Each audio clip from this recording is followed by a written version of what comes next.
Rated SPG Top Secret mo. Nanggigil sila sa matigas kong dala-dala. Actually, sa hospital po siya nangyari. Naoperahan po ako sa paa.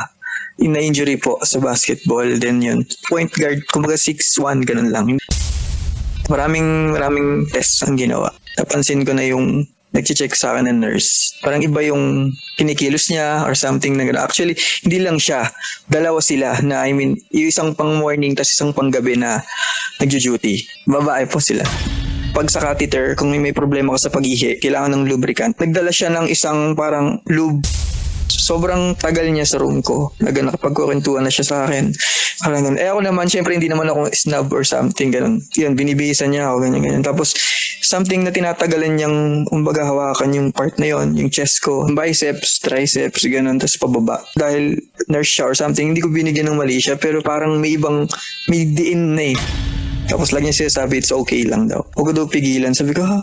Sa manya walang makakita sa atin. Yun yung sabi niya. Doon na nag-start na parang hindi naman siya totally penetrating or something. Walang nangyaring Enter the Dragon. Yes po, yes. Yan. Okay, yung dragon, napakawalan ba? Oo, hindi. Napakawalan.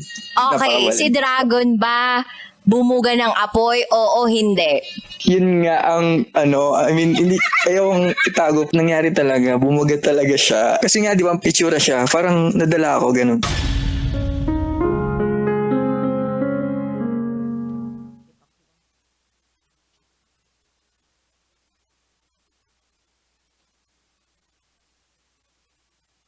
Bumuga ka na rin ba?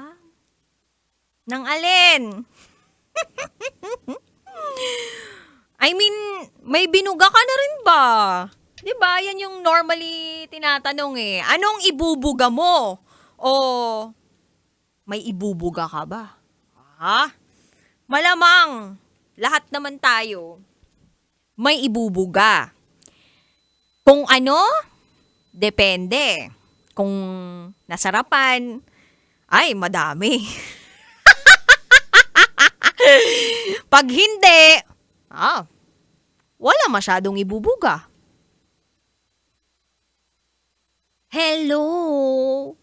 Diba kapag nasarapan tayo sa pagkain, anong ibubuga ng ating wet packs, diba? Ang ating digestive system. O, alam na this. Marami. Pag nag-overeat ka, saan lumalabas yung buga? O, sa bibig, 'di ba? Kaya nga, you have to eat and drink responsibly. Para ang pagbuga, saktuhan lang.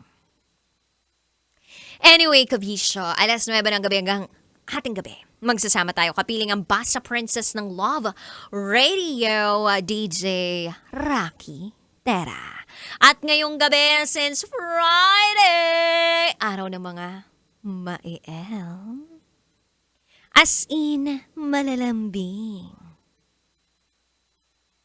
Kaya naman, para sa'yo, ang mainit, nakakapanabik, nakakakiliti, nakakapagpalabas ng ngiti sa labi. Eto na ang patikim ng SPG Top Secrets.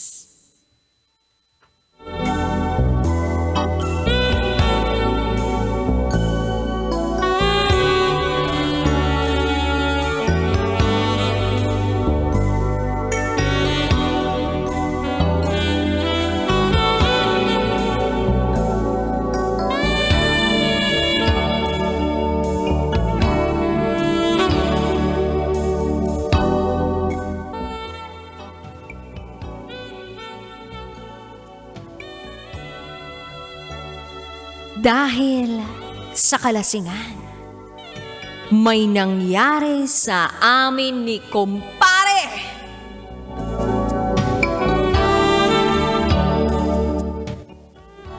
Nalasing ka na ba, kabisyo? Nung nalasing ka ba, may naganap ba sa iyo? O sa inyo? Nang iyong kumpare. Anong gagawin mo kung pagkatapos mong malasing tsaka mo lang malalaman na may nangyari pala sa inyo ni kumpare? Para bang gusto mong bumuka ang lupa at lamunin ka nito? Maduduwal ka ba? O uulit ka pa? Charot, darot. Alam mo kasi kabisyo, kung iinom ka, lalong-lalo na kung iinom ka ngayong gabing ito, ang pinakamagandang gawin, ang tikman mo lang, pulutan, hindi ka inuman. At tatandaan mo kabisyo, na kapag may alak, may balak. And the darker the alak, the darker the balak. Well, kabisyo, abangan mo yan sa aking pagbabalik. Kapiling ang Basta Princess ng Love Radio, DJ Rocky Tera. At ikay nakatutok sa 90.7 Love Radio. Kailangan pa bang i-memorize yan? Basic. Up next is SPG. As in super. Wagner. Secret Files. Sinira ng tatay ko ang pagkababae ko. Siya. May secret affair kami ng office mate ko. Hindi ko matigilan kasi sobrang galing niya sa... Rocky's Secret Files. Secret Files. It's the kind of bleep you never knew existed. Kunwari inosente pero boy naman pala. Rocky's Secret Files. Secret Files. Metro's #1. Metro's